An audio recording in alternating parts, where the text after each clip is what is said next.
Baik, bismillahirrahmanirrahim. Assalamualaikum warahmatullahi wabarakatuh. Selamat pagi teman-teman semua. Terima kasih atas hadirannya dan kesediaannya untuk kita melakukan kuliah secara sinkron. Saya minta maaf karena ini nanti kemungkinan penjelasannya tidak menyeluruh ketika dilakukan secara sinkron gitu ya. Terlebih ya tadi saya sudah melakukan proses perekaman video pembelajaran tapi ternyata tidak bisa tersimpan padahal durasinya cukup panjang begitu ya. Saya usahakan ya materi kali ini sebagai pemantik semoga nanti bisa lebih banyak teman-teman memberikan kemudian pertanyaan dan diskusinya agar supaya proses pembelajarannya tetap bisa optimal. Nggih, sebelum kita mulai dari materi kali ini, saya persilahkan untuk teman-teman berdoa terlebih dahulu. Berdoa saya persilahkan. Berdoa cukup? Nggih. Setelah kemarin teman-teman mempelajari nutrisi untuk ibu menyusui gitu ya, sekarang kita masuk ke nutrisi untuk bayinya gitu. Harapannya teman-teman tentu tetap mengenali bagaimana proses pertumbuhan dan perkembangan bagi bayi yang nantinya untuk teman-teman memahami lebih lanjut kebutuhan zat gizi mereka, menghitung kebutuhan energi, dan menjelaskan tata laksana gizi berdasarkan jenjang usianya. Dengan pokok bahasan sebagai berikut saja ya. Ya, pada prinsipnya adalah proses tumbuh dan berkembang itu terjadi secara alami pada bayi, tapi dua konsep ini punya makna yang berbeda, namun tidak boleh saling dipisahkan satu dengan yang lain seperti itu. Dua konsep yang harus tetap saling berjalan beriringan, keduanya harus terjadi pada bayi. Kita pastikan keduanya terjadi pada bayi gitu ya. Tumbuh berarti bertambahnya ukuran dan jumlah sel maupun jumlah jaringan intraseluler yang berarti terlihat secara pertambahannya secara ukuran fisik, struktur tubuh sehingga dapat diukur. Dapat diukur berdasarkan satuan panjang dan berat gitu ya. Jadi umumnya memang keluarannya adalah berat badan dan panjang badan. Ini sangat kecenderungannya bisa diprediksi. Misalnya diprediksi dalam arti sebaiknya rekomendasinya kenaikan berat badan pada 6 bulan pertama, setiap bulannya naik berapa kilogram, seperti itu. Artinya, eee, ada target yang sebaiknya bisa dipenuhi. Sedangkan kalau perkembangan, ini bertambahnya struktur dan fungsi. Jadi kata kuncinya adalah kepada fungsinya yang lebih kompleks dan kaitannya dengan kemampuan gerak halus atau sensorik dan gerak kasar atau motorik, kemampuan bicara, kemampuan dia menangkap apa yang dimaksud orang-orang di sekitarnya, kemampuan bahasanya gitu ya, bersosialisasi. Nah, ini bagian dari proses perkembangan. Nah, untuk proses perkembangan sendiri biasanya tidak se-predictable dari proses pertumbuhan. Artinya antar satu bayi dengan bayi yang lain, proses perkembangannya bisa berbeda. Walaupun misalnya satu rahim gitu ya, satu ibu. Tapi bisa jadi anak pertama di usia sekian sudah bisa berbicara, tapi proses berjalannya sedikit terlambat. Anak kedua bisa jadi lebih cepat dia untuk, lebih lebih cepat belajar berjalannya, berdiri, berjalan, dan seterusnya.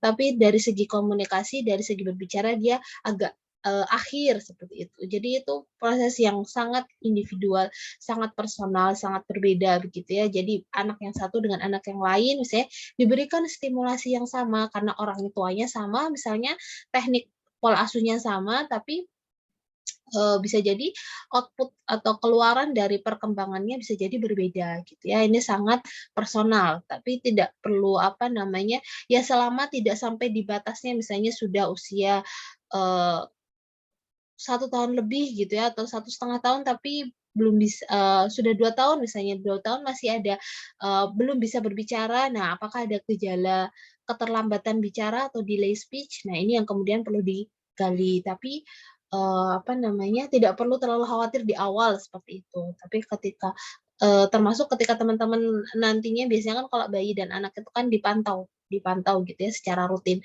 Ini tujuannya adalah untuk bisa mengurangi resiko-resiko, eee, kegagalan pertumbuhan atau perkembangan di dan bisa dideteksi secara dini seperti itu. Karakteristiknya untuk bayi sendiri memang dimaksud bayi itu usianya 0 sampai 11 bulan atau 0 sampai 12 bulan sebetulnya. Nah, 1 tahun pertama gitu ya, kita anggapnya 1 tahun pertama. Karena pada masa ini terjadi adaptasi terhadap lingkungan.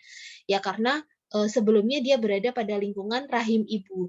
Sedangkan ketika sudah lahir ke apa namanya, ke dunia gitu ya, maka dia perlu beradaptasi mengenali lingkungannya di sekitar 1 tahun pertama dan terjadi perubahan sirkulasi darah dan organ-organ yang sudah berkembang tadinya di dalam rahim ketika masih di rahim ibu, ini akan mulai menjalankan fungsinya gitu ya, karena sudah dilahirkan.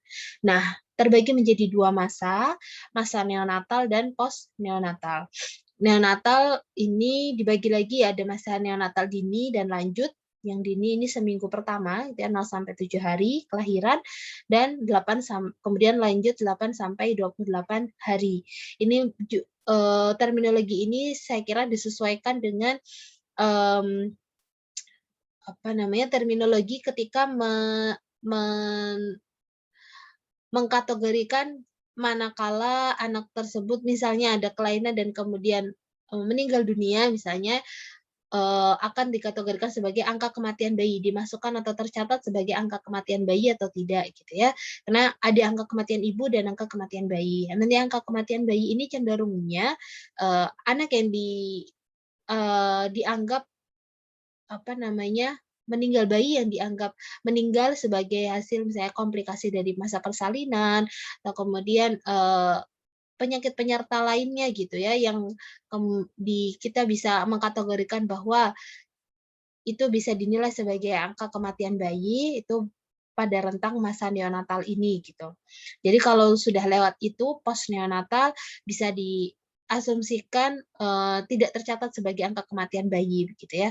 Nah, masa post neonatal ini terjadi pertumbuhan yang sangat pesat dan proses pematangan yang berlangsung secara terus-menerus, terutama kaitannya dengan peningkatan sistem syaraf otaknya. Nah, tadi saya sampaikan ada pertumbuhan itu bisa diprediksi dengan beberapa parameter gitu ya, yang di sini dilihat teman-teman adalah occipitofrontal circumference atau lingkar kepala, kemudian di sini panjang badan atau tinggi badan, weight berat badan, kemudian dentition atau pertumbuhan gigi. Nah, terlihat sekali secara kuantitatif gitu ya, artinya ada nilainya yang kemudian bisa dijadikan ukuran apakah anak tersebut, bayi tersebut mendapatkan pola makan, mendapatkan apa yang seharusnya dia konsumsi sesuai dengan kebutuhannya, asupan yang sesuai dengan kebutuhannya. Di sini bayi lahir itu rata-rata lingkar kepalanya 35 cm, panjang badannya 50,8 cm, berat badannya 3 sampai 3,5 kilogram. Kemudian ada peningkatan rata gitu ya 2 cm per bulan, lingkar kepalanya meningkat selama 0 sampai 3 bulan. Kemudian penaikan 1 cm per bulan pada usia 3 sampai 6 bulan. Setengah cm per bulan pada usia 6 sampai 12 bulan. Untuk panjang badannya meningkat secara 1 tahun pertama 25,4 cm. Dan untuk berat badannya gitu ya, pada 2 minggu pertama ini masih peningkatannya sama seperti berat badan lahirnya gitu. Jadi 2 minggu pertama kemungkinan naiknya ya apa namanya, masih rata dari berat badan lahir. Tapi ketika masuk usia 5 bulan itu sudah 2 kali berat badan gitu ya, 2 kali berat badan lahirnya gitu. Harapannya targetnya sudah 2 kali berat badan lahirnya. Kemudian untuk dentition-nya atau gigi yang tumbuh gitu ya, yang sudah bisa dideteksi, 6 bulan pertama adalah central incisor atau gigi seri tengah. Kemudian 8 bulan adalah gigi seri samping, ya. Nah, ini tahapannya bisa dilihat sesuai usianya. Apa namanya, meskipun gitu ya ada catatan bahwa growth milestone atau milestone pertumbuhan ini memang yang paling predictable walaupun harus dilihat juga konteks dari faktor genetik dan juga ras dari anak tersebut gitu ya. Jadi ini bisa dijadikan acuan tapi tidak melulu harus kenaikannya atau harus apa namanya target angkanya sekian-sekian gitu ya. Jadi ini lagi-lagi yang paling penting atau utama adalah mengeplotkan hasil parameter atau pengukuran berat badan dan tinggi badannya ke dalam growth chart atau kurva pertumbuhan. Ya, ini yang paling penting. Sehingga bisa membantu untuk mengeplotkan setiap anak gitu ya. Artinya pertumbuhannya bisa sangat individual. Kita bisa melihatnya dari sisi anak sendiri seperti itu. Misalnya di sini dilihat ya range usia 0 sampai 24 bulan. Teman-teman pasti kenal ini adalah KMS gitu ya. Di sini ada berat badan dalam kilogram. Kemudian di sini bulan penimbangannya dicatat gitu ya untuk bisa memantau juga apakah rutin dilakukan setiap bulannya. Kemudian berat badannya diisi berapa kilogram. Nah, ini kenaikan berat badan minimal gitu ya. Kenaikan berat badan minimal di 1 bulan pertama 800 gram. Bulan kedua 900 gram. 800 juga, 800, 600, 600 dan seterusnya. Nah, kenaikan berat badan per bulan inilah yang kemudian menjadi patokan apakah bisa menjadi indikator apakah proses menyusui atau pemberian ASI ibu itu sudah maksimal atau bisa jadi masih kurang gitu ya. Kemarin kita belajar salah satu indikatornya adalah peningkatan berat badan. Nanti caranya sederhana, teman-teman misalnya diminta membantu di posyandu gitu ya, melakukan pengeplotan, ya nanti hasil pengukuran berat badannya di apa namanya tinggal diplotkan misalnya usianya 1 bulan, berat badannya 3,9 misalnya.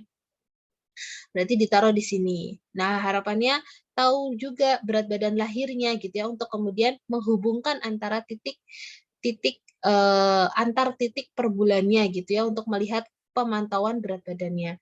Nah, bisa jadi terus berada pada zona hijau, misalnya lahirnya normal beratnya, kemudian seiring apa namanya memberikan ASI eksklusif, jadi berat badannya normal juga. Nah, alur kurvanya adalah yang paling baik adalah mengikuti kurva di mana dia lahir. Jadi di mana dia lahir? Ya, artinya kurva awalnya gitu ya untuk melihat bentuk grafik yang normal seperti itu. Nah, pemantauan pertumbuhan ini harus dilakukan secara rutin, yakni setiap bulan, 1 bulan sekali di posyandu. Sehingga apabila ditemukan anak dengan berat badan tidak naik 2 kali berturut-turut atau berat badannya di bawah garis merah, ini bisa dideteksi lebih awal dan langsung dirujuk ke petugas kesehatan di puskesmas. Biasanya salah satu gejala juga anak kemudian mengalami stunting gitu ya. Kita bisa lihat di 2 tahun pertama dan juga bisa dilihat malah lebih awal lagi kalau ibu itu rutin melakukan memantau pengukuran berat badan dan panjang badan anak. Kalau 2 tahun pertama kemudian 2 kali, bukan 2 tahun pertama, 2 kali berturut-turut berat badannya tidak naik, ya ini harus diwaspadai, harus segera diintervensi, harus segera ditangani. Terlebih kalau stunting itu memang optimalnya kita intervensi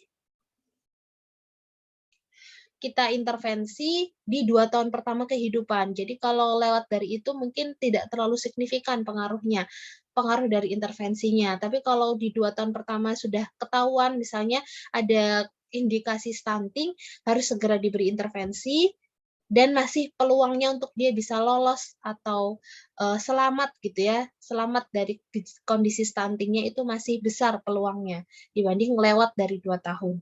Kemudian jadwal pengukurannya disesuaikan dengan jadwal deteksi dini tumbuh kembang balita dan dilakukan pengukurannya bisa oleh tenaga kesehatan, bisa non tenaga kesehatan, misalnya ibu kader gitu ya. Tapi kalau untuk penilaian BBTB artinya untuk membulatkan membuat kesimpulan apakah bayi atau anak ini mengalami gagal tumbuh atau tidak itu hak dari tenaga kesehatan gitu ya. Nah, ada beberapa tipe perkembangan setelah tadi teman-teman belajar untuk pertumbuhan gitu ya. Ini kita masuk ke sesi perkembangan. Pada perkembangan ini ada beberapa tahapan dan ada beberapa tipe gitu ya. Yang disampaikan di sini adalah perkembangan secara biologis 0 sampai 24 bulan ya. Dari mulai perkembangan otak gitu ya, kemudian increasing organization of sleep pattern atau pola tidurnya dia mengenali, sampai kemudian 18 sampai 20 bulan ini rata metabolisme glukosa otaknya sampai pada level orang dewasa gitu ya. Ini secara biologis. Kemudian secara kognitif dari mulai mereka mengenali wajah ibu atau orang-orang di sekitarnya, kemudian rapid development, perkembangan yang sangat cepat kaitannya dengan olfaktori atau penglihatan dan auditori atau pendengaran.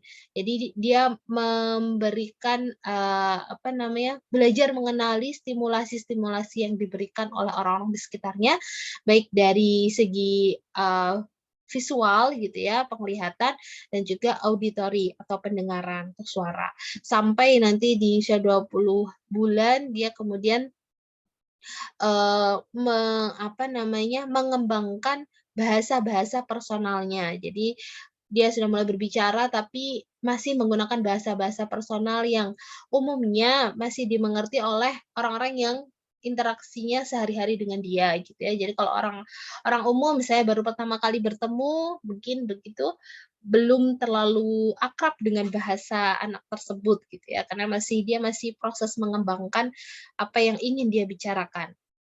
Kemudian perkembangan ketiga adalah emosi. Perkembangan emosi ini 0 sampai 2 bulan pertama ya dimulai dengan dia itu bisa mengenali kondisi emosi ibunya gitu, orang yang paling dekat dengan dirinya. Ini makanya salah satu manfaat dari pemberian ASI eksklusif gitu ya. Salah satu manfaat pemberian ASI eksklusif adalah terjadinya bonding atau ikatan yang sangat kuat antara ibu dengan bayi gitu ya. Melanjutkan dari ya sudah 9 bulan dalam kandungan, kemudian dilanjutkan dengan pemberian ASI, tentunya memang membantu ikatan yang sangat kuat, membentuk ikatan yang sangat kuat antara ibu dengan bayi. Sampai-sampai bayi itu bisa mengenali dan ikut merasakan apa yang dirasakan ibunya. Ketika ibu merasa cemas, ibu merasa tertekan gitu ya, anak kemudian jadi cenderung tidak tenang, lebih mudah menangis seperti itu. Dan sebaliknya ketika ibu merasa nyaman, tenang, kemudian happy gitu ya, ya anak cenderung tenang juga, tidak rewel begitu. Ini salah satu dampak dari wujud dari keterjalinan ikatan tersebut. Nah, kemudian sampai berkembang terus-menerus gitu ya tahapannya, nanti bisa dibaca lebih detail lagi di usia 18 sampai 20 bulan. Ini kemudian mereka mengembangkan emosi seperti rasa malu, empati, dan juga iri gitu ya. Ini ada pada rentang usia 18 sampai 20 bulan. Kemudian perkembangan keempat adalah perkembangan secara sosial. Ini kaitannya dengan bagaimana dia bisa bersosialisasi dengan orang-orang yang ada di sekitarnya, orang-orang yang dia temui gitu ya. Dari awal usia 0 sampai 2 bulan, dia merespon stimulasi-stimulasi sosial walaupun dia belum merespon seperti yang kita maksudnya seperti yang kita tangkap gitu ya, dalam arti sudah bisa berbicara atau yang lain-lain belum gitu. Masih 2 bulan pertama. Jadi dia masih memberikan respon mungkin kalau suara dia baru bisa melirik begitu ya. Karena pun melihat pun dia masih masih proses perkembangan visualnya gitu, masih proses mematangkan fungsi dari penglihatannya gitu ya. Jadi belum sempurna, belum melihat dengan jelas sehingga responnya pun masih terbatas. Tapi dia sudah bisa mengenali, dalam arti kita tidak boleh kemudian, ini belum bisa diajak bicara, belum bisa lihat lah, seperti itu. Sehingga tidak diberikan stimulasi apapun, itu salah gitu ya. Stimulasi harus diberikan pun bahkan sejak dalam kandungan, ini akan sangat membantu pematangan fungsi dari organ-organ yang melekat pada dirinya. Usia 18 sampai 20 minggu, bayi kemudian mengenali fungsi dari fungsi dari kata-kata atau bahasa gitu ya sebagai sarana dia untuk berdialog, sarana dia untuk bersosialisasi dengan orang-orang yang ada di sekitarnya. Sehingga dia kemudian belajar untuk mengembangkan bahasanya, belajar untuk mengembangkan cara dia berkomunikasi, agar apa yang dia maksudkan itu bisa sampai dengan baik kepada lawan bicaranya. Karena dia harapkan dia ingin, apa namanya, dia dia berharap agar apa yang dia maksud, apa yang dia inginkan, itu bisa sampai dengan baik, begitu ya. Karena tadi kan biasanya masih personal, bahasa personal anak, seperti itu. Tapi di usia tersebut juga, dia mengenali bahwa, "Oh, saya harus belajar untuk mengucapkan dengan baik dan benar." Dan ini harus dibantu dengan orang tua dan pengasuh di sekitarnya, gitu ya. Bukan bukan terus kita apa namanya, ketika berbicara kita mencadel-cadelkan atau ikut menggunakan bahasanya dia begitu ya. Anak itu sebetulnya paham, hanya saja dia masih mengeluarkannya dengan, gaya bahasanya dia, apa namanya, ketidakjelasannya masih kentara begitu ya. Itu tidak tidak bukan berarti kita harus mengikuti atau berdialog dengan bahasanya dia juga. Kita justru harus membantunya meluruskan bagaimana mengucapkan misalnya meja dengan benar, kemudian, makan itu dengan benar gitu ya. Jadi, kita bantu meluruskan agar anak terbiasa untuk mengucapkan dengan kalimat yang seharusnya, dengan kata-kata yang seharusnya. Nah, ini recap dari perjalanan perkembangan motorik bayi gitu ya, proses kronologisnya gitu ya, dari mulai hanya tengkurap seperti ini sampai kemudian, apa, bisa mulai berdiri, apa namanya, kepalanya sudah mulai tegak gitu ya, lehernya sudah mulai kuat, sampai kemudian dia, berputar-putar sendiri gundang-glundung gitu ya, terus hampir belajar duduk, 6 bulan sudah duduk dengan tegak, lebih stabil, tidak perlu apa namanya, tidak perlu diawasi gitu ya. Ini juga merupakan tanda-tanda bahwa anak sudah siap makan gitu ya, dan seterusnya sampai akhirnya bisa berjalan. Nah, ini terlihat sekali ya, proses perjalanan ini sangat cepat pertumbuhan dan perkembangan bayi itu, sehingga tentu kebutuhan energinya sangat besar. Ya, ini secara, apa namanya, indikator yang, digunakan oleh Kemenkes gitu ya, pedoman panduan untuk melihat bagaimana perkembangan sensorik dan motorik bayi. Nah, untuk kebutuhan gizi relatif lebih besar dibandingkan dengan orang dewasa. Bukan berarti misalnya bayi apa, kalau orang dewasa itu, rata kalorinya 2.000 kebutuhan energinya. Lalu kalau bayi 2.500, bukan seperti itu ya. Tapi per kilogram berat badannya itu sangat, tinggi gitu ya. Karena di sini bayi misalnya 0 sampai 10 kilo, untuk menghitung kebutuhan energinya itu rekomendasinya ya hanya tinggal dikalikan dengan kalorinya gitu. Misalnya 5 kilogram berarti energinya sekitar 500 kilokalori gitu ya. Jadi lebih mudah, lebih sederhana. Karena juga, apa namanya, tujuannya adalah untuk pertumbuhan dan perkembangan fisik, melakukan aktivitas fisik, dan memenuhi kebutuhan hidupnya. Yang perlu di-highlight juga adalah kebutuhan makronutriennya, untuk penguploadannya teman-teman bisa menggunakan, rekomendasi ini gitu ya, 2 gram per kilogram berat badan untuk protein.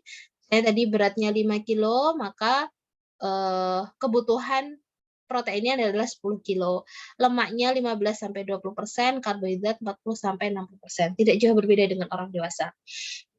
Kebutuhan mikronutrien akan tercukupi selama ASI-nya eksklusif, kemudian pemberian, bulan-bulan vitamin A ini bisa terjadi, bisa didapatkan melalui posyandu gitu ya, pemenuhan vitamin A pada bulan Februari dan Agustus. Ya, ini materi terkait kapan bayi siap diberikan ASI gitu ya. Jangan sampai diberikan sebelum bayi 6 bulan, kurang dari 6 bulan ini pencernaan anak belum siap. Ketika diberikan lewat dari 6 bulan, terlambat gitu ya, sudah 8 bulan bayinya tapi masih ASI saja. Nah, ini tidak tepat juga gitu, ini juga keliru gitu. Khawatirnya bayi akan mengalami gagal tumbuh, karena kebutuhannya sudah tidak bisa terpenuhi dengan ASI saja. Lewat dari 6 bulan, bayi harus mendapatkan makanan pendamping. Nah, tapi tahapan pemberian makanan pendamping ini harus, diperhatikan gitu ya. bukan berarti setelah ASI sudah dapat makanan lalu bentuknya langsung makanan keluarga seperti itu. Harus diberi kenaikan tahapan tekstur ya dari mulai kalau ASI ini kan tentu saja cairan gitu ya. Sedangkan ketika memasuki makanan pendamping ini sudah mulai tahapan awalnya adalah makanan bentuknya saring atau lumat dan masih tetap melanjutkan menyusui dengan frekuensi dan konsumsi seberapa banyaknya ini sudah ada anjurannya. Kemudian naik tahapannya ke cincang halus kasar, cincang atau finger food juga gitu ya sudah bisa diberikan di rentang usia sedemikian untuk melatih juga motorik tangannya dan juga pertumbuhan giginya di atas 1 tahun, dia sudah bisa masuk makanan keluarga. Ini sangat direkomendasikan untuk dia ikut dengan jadwal makan keluarga dan bisa ikut diajak di meja makan gitu. Tidak perlu dipisah, disendirikan gitu. Sebetulnya sebagai salah satu media menanamkan atau mengajarkan adab-adab yang baik ketika makan, menanamkan nilai-nilai yang bisa disalurkan dengan media makan bersama keluarga itu tadi gitu ya. Ya, ini secara lebih spesifik nanti bisa teman-teman baca gitu ya bagaimana rekomendasi pengolahannya, terus apa yang perlu diperhatikan untuk MPASI, pemberian MPASI pada anak usia 6 sampai 9 bulan, 9 sampai 12 dan 12 sampai 24 bulan. Guys, saya minta maaf ini karena keterbatasan waktu juga gitu ya. Jadi teman-teman saya nantikan untuk pertanyaan-pertanyaannya dan diskusi lebih lanjutnya gitu ya. Dan kalau ada yang ingin mencari tahu lebih lanjut, lebih memperdalami materi topik ini gitu ya, silahkan bisa merujuk pada literatur-literatur yang saya gunakan tersebut. Ya, sesi diskusinya bisa kita lanjutkan di GCR. Ya, terima kasih banyak atas perhatian teman-teman. Semoga materi yang sedikit ini bisa memantik dan memberi manfaat untuk teman-teman mempelajari gizi terhadap bayi gitu ya. Terima kasih banyak. Kita akhiri dengan berdoa terlebih dahulu. Silahkan berdoa dimulai. Berdoa cukup kan. Ya, terima kasih. Saya tutup forum kelas pada pagi hari ini. Assalamualaikum warahmatullahi wabarakatuh.